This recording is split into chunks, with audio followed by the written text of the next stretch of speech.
राम राम विद्यार्थी मित्रांनो, फक्त 10 सेकंदामध्ये अव्ययीभाव समास आयुष्यभरासाठी समजला पाहिजे। काय त्याच्यामध्ये अव्ययीभाव समास, अव्ययाचा भाव म्हणजे यामध्ये येणारा प्रत्येक शब्द क्रिया विशेषणाचं काम करतो, म्हणून त्याचं नाव काय ठेवलं, अव्ययीभाव समास। काय लक्षात ठेवायचं, आ यथा प्रति, आ यथा प्रति हे संस्कृत उपसर्ग आहे, म्हणजे एखाद्या शब्दाची सुरुवात आ यथा प्रतीने झालेली असेल समजून चालायचं अव्ययीभाव समास आहे।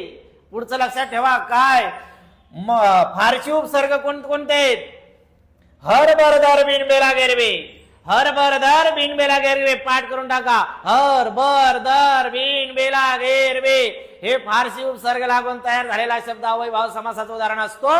म्हणजे काय, या एक एक अक्षराने जर एखाद्या शब्दाची सुरुवात झालेली असेल तर त्याला म्हणायचं अव्ययीभाव समास। आणि मराठी शब्दाची दुरुक्ती म्हणजे एकच शब्द पुन्हा येणे, कसं, क्षणोक्षणी, पानोपानी, गल्लोगल्ली, दारोदारी, घरोघरी, कोणता समास, अव्ययीभाव समास।